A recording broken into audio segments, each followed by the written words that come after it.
Hey there, Emma. I need to have a little talk with you about your conduct around the office. Do you realize that you're just a regular employee, right? You're not a supervisor or a manager or anything like that.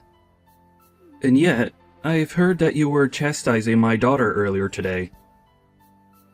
No, I'm just curious what made you think that it was appropriate for someone in your position to go and do something like that. Hello, Mr. Sharp. I take it that you're talking to me about the conversation that I had with your daughter Lily earlier today, yes? Well, the thing is that she has been showing up to work almost an hour late every day for several weeks now. And while I'm not an official supervisor, I was tasked with looking after her while she learns the ropes of the job. So I was only trying to help her understand the importance of being at work on time. I wasn't trying to chastise or bully her, but I thought that she should know it wasn't okay to do that. In fact, I'm glad that you're reaching out to me about this. I was hoping that you could talk to her about this problem as well. What in the world are you talking about? You have got a lot of nerve even trying to talk to me, your boss, in that way. I'm sorry, did I say something wrong? I really wasn't trying to step on anyone's toes. It's just that I was told to show her the ropes. And now my daughter is absolutely furious. Tell me, do you talk to my daughter in that same condescending tone when you try and show her the ropes? You should know that I'm her father, and I know very well that she's a capable worker who doesn't need someone of your standing telling her what to do. I'm sorry, but are you telling me that I shouldn't have told her to stop showing up to work so late every day? I'm the head of this division. Don't you think I'm already aware of when people are showing up on time and when they're late? If I had a problem with my daughter showing up late, then I would say something about it. Didn't that thought ever even cross your mind? I'm sorry, I'm really confused here. Are you telling me that you're okay with your daughter acting this way around the office? I'm telling you that you have got a lot of nerve thinking that you can go and yell at my daughter about how to do her job. You're nothing but a little peon in this company. You're a replaceable worker drone who seems to have forgotten their place. Mr. Sharp, I'm really sorry if I've done something wrong. I didn't mean to overstep my authority, but I don't think there's any need to talk to me like this. I only told your daughter what I said because I was tasked with showing her how things work around here. Can we please just calm down and try to think about this a little more rationally? I mean, would you be okay with any other employee showing up that late? You've warned plenty of others not to be late. I was only taking after your example. I don't care what you thought you were doing. The fact of the matter is that you talked to my daughter like that, and now she's upset. So clearly, you don't know how to handle helping other employees if all you do is make them cry. What did you even say to her that made her so upset? Mr. Sharp, I really don't know what to say to this except that I feel that this anger is really uncalled for. I really don't think there's any need for you to get this upset over what I said to Lily. And I'm sorry, but I still don't understand why you're even this upset with me to begin with. I was asked to oversee Lily as she starts working here. I have seniority over her just by virtue of how long I've been in the office. I really can't see how I did anything that would be considered inappropriate given my position in the company. Well, it sounds to me like someone needs to remind you of how things work around here. Or are you just going to keep up this backtalk until I have no choice but to fire you? Are you really threatening to fire me just over this? I think that's a little extreme, don't you? But if the problem you're having is that I was the one who spoke to your daughter about being at work on time, then maybe you could talk to her about this problem. I think she would be more likely to listen to you anyways. Does that sound agreeable to you? Oh, so now you're trying to tell me what to do as well? You really just don't know when to shut your mouth, do you? Okay. I see that I've misspoken, and I'll make sure that nothing like this happens again. I'll return to work now.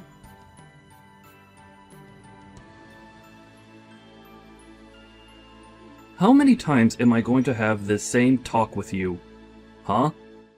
Well, last time was just that. As of today, you are fired from this job. Mr. Sharp, are you really going to fire me like this? Because if you're serious, then I suppose I'll have no alternative but to leave. But you do realize that you're doing this all because I'm gently informing your daughter of how to act in the office. Is that what you call all the horrible yelling and chastising of my daughter? I thought I already warned you about not doing that. But if you're not going to listen to a direct order from your real boss, then it's obvious I have no choice but to let you go. I just hope some trash like you learns how to listen to your superiors one day. I guess we'll just have to see who the real piece of trash is, won't we? Excuse me? What did you just say to me? You think that just because I'm firing you means that you could talk to me however you want? I'm just saying that your daughter shows up to work late every single day. She never does any actual work when she's here, and I've only ever seen her on the phone. Are you really going to try and tell me that this isn't an employee in need of a talking to by someone? I'm telling you that you've no right to be lecturing my daughter over every little tiny mistake she might happen to make while working here. It's not your place, and you need to learn some respect. You don't get to talk to people however you want just because you've worked here longer than them. I suppose we'll just have to agree to disagree on what the actual situation is. But if you want my opinion, you're being far too easy on Lily. And it seems to me like it might also be your fault why your daughter is seemingly incapable of changing her ways. So now you're gonna try and blame all the problems you have with my daughter on me? I really don't think I've ever had to deal with such an uppity employee before.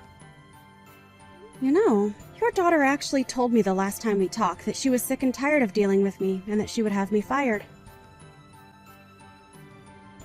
And now here you are, firing me.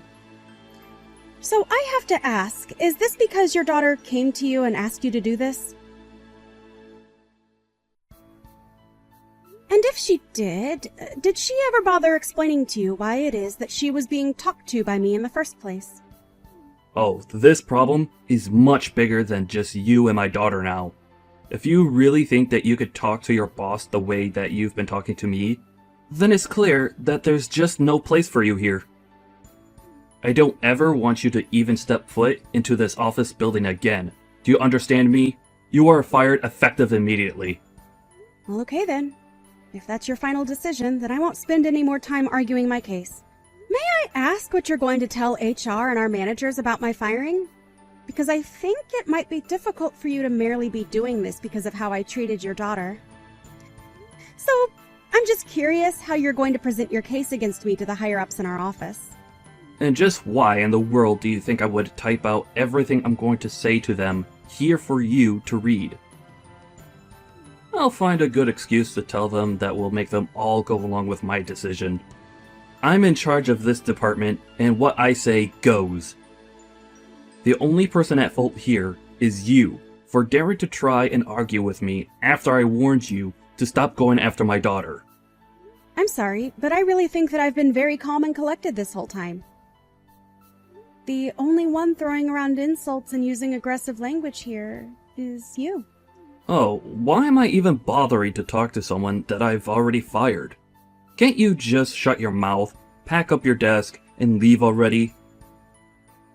I already told you that I never wanted to see you again. Okay then. I understand. If this is how things are going to be, then I'll leave the office today. Finally! At last you realize that even when fired, you still have to listen to me. I'm the boss in this part of the office, and my word is law. You wouldn't stop scolding my daughter, and now you're going to pay for ignoring a direct order from me. Now, get out of here and never ever come back. I understand. I also understand that you're incapable of seeing things objectively and that you're not suited for the position that you have. So, you should know that you are going to regret doing this. I will make sure of that. You're telling me that you're going to try and make me regret firing you? And just what do you think you can even do against me now that you're fired, huh? Besides, I'm in charge here, So what I say goes. It's literally impossible for me to make a bad call because I'm the one who is in charge. Yes, you are the one in charge, and that's what's going to come back to bite you. Anyways, I'll be taking my leave now.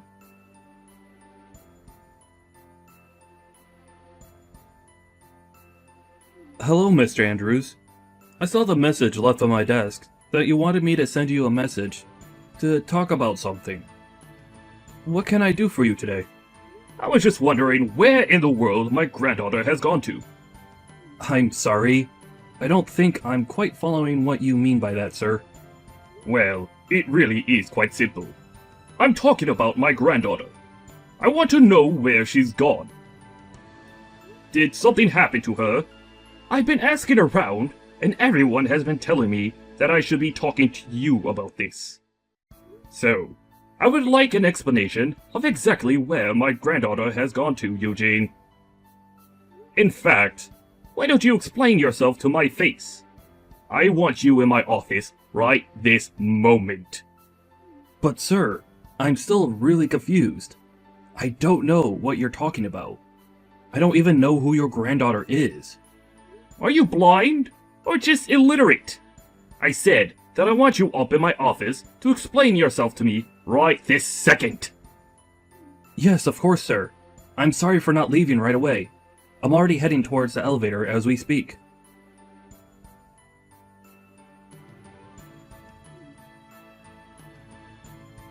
What do you want now? You've already fired me, and I've already left the building. If I didn't leave anything there, I don't know what we could possibly have to talk about. Emma, this isn't about you being fired. Well, it kinda is. Look, I just wanted to say that I'm very sorry about the way I treated you the other day. I may have overdone things just a little bit. I was hoping that we might be able to talk in person a little bit. Do you have some time where we could meet up to do so?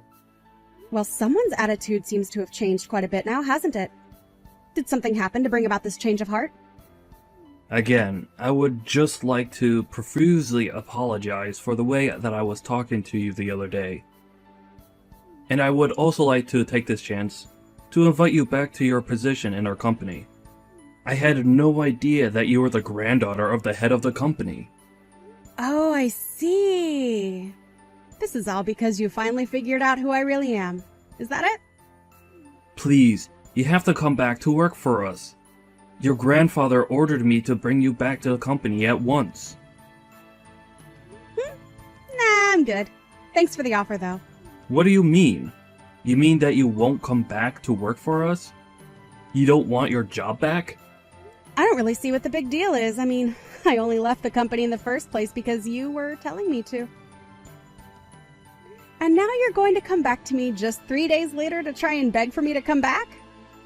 But I apologized for what I said.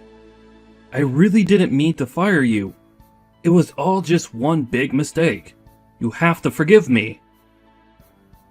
Your grandpa actually just came back from a long business trip, and when he arrived back to the office, he was really upset. He demanded that I go into his office, and he started yelling at me, asking about where you were and where you had gone to.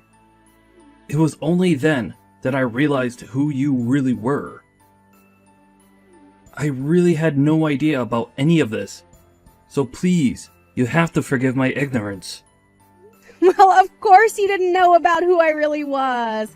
After all, I was hiding my identity for just about everyone. Well, then that just shows that I was truly acting out of ignorance. I really had no idea at all that you were directly related to the head of the company. So please, I'm begging you, again, to come back. Your grandpa is very upset that you were let go from the company. Let's make something clear. I wasn't just let go. You fired me from the company, remember? I don't think my grandpa is upset. I think you are. Well, yes. Okay, I suppose I am the most upset out of everyone here. So please, you have to come back. I'm begging you. I'm sorry, but I've already given you my answer, and it's not going to change. I won't be going back to work there.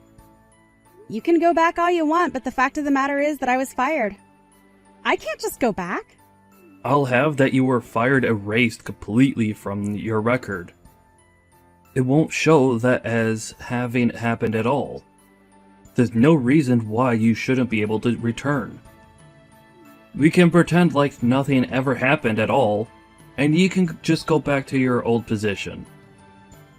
Not only that, but if you come back, I'll apologize to you in front of the whole staff. I'll even talk to my daughter and make sure she knows that she needs to work just like everyone else does. So you mean to tell me that you could have done that this whole time, but you're only choosing to do so now?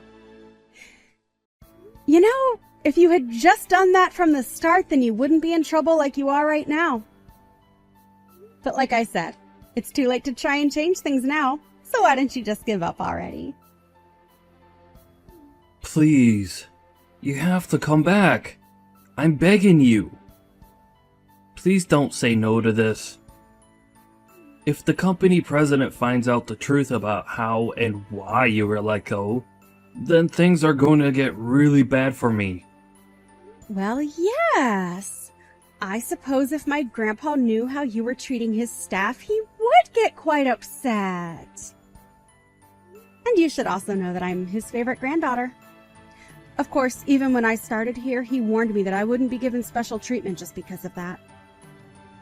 You have to believe me when I say that I really had no idea about any of that at all. I'm terribly sorry for the mix-up.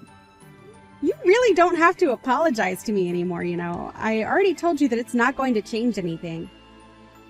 If anything, the company would be better off losing you and your no-good lazy daughter. You don't need to talk about my daughter like that. But why shouldn't I when it's the truth? Of course, you're not better than she is when it comes to the way you both treat people. Please, don't you think you're being just a little too harsh right now? I know that you're the CEO's granddaughter, but still. I'm only giving you my honest opinion about the two of you. And I know that if my grandpa knew the truth about the two of you, that he would fire you both on the spot. And he knows how to pull enough strings to make sure that you never work in this industry again. He wouldn't really do that, would he? I mean, I've been working for this company for almost 30 years. He wouldn't take all that away, would he? 30 years is nothing compared to the decades of life that my grandpa has put into this company. Of course, I didn't mean to imply otherwise. But that's just another reason why my grandpa has so much sway in the business. You might want to kiss the chances of you ever getting this high of a position in a company like this ever again. Please don't do this. Surely we can work something out. You have to understand that I'm a father. I have a family to take care of.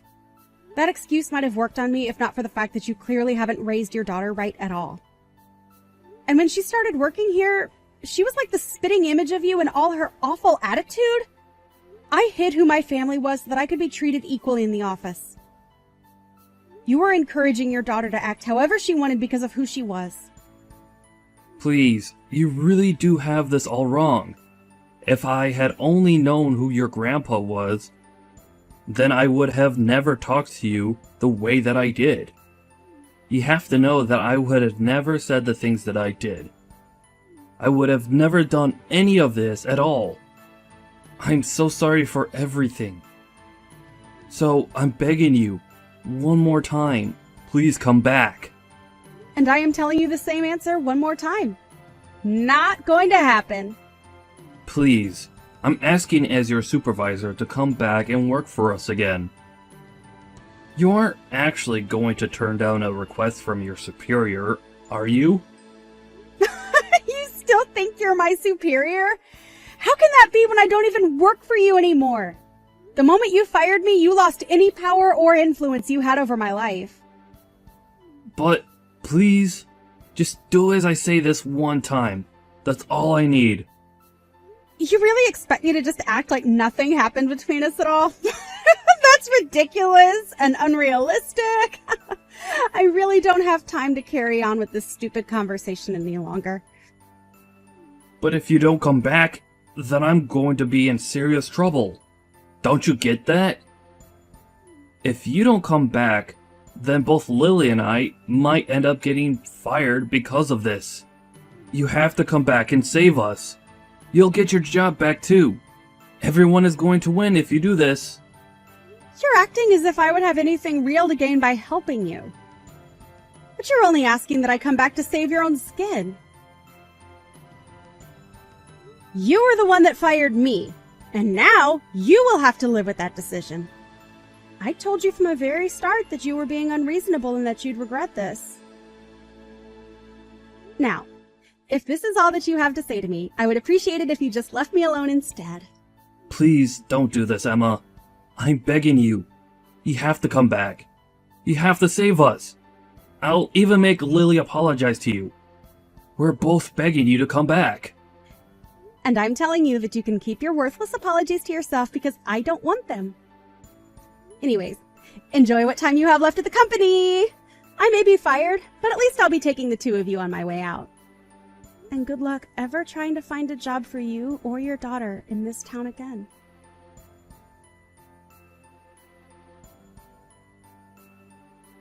After that, Emma went to her grandfather and revealed all. Upon learning the truth of why his daughter wasn't showing up for work, Mr. Andrews was furious and fired Mr. Sharp and his daughter right away. He told them that their names are going to be blacklisted and that no company in this industry would ever hire them again. Mr. Andrews approached Emma and offered her a position as the head of a new subsidiary being opened by the company. Emma agreed to come back as the head of the new company and was quickly being praised by her employers for her shrewd decision-making and empathy towards her employees. Mr. Sharp wasn't able to find a decent job after being fired, and even his wife ended up leaving him.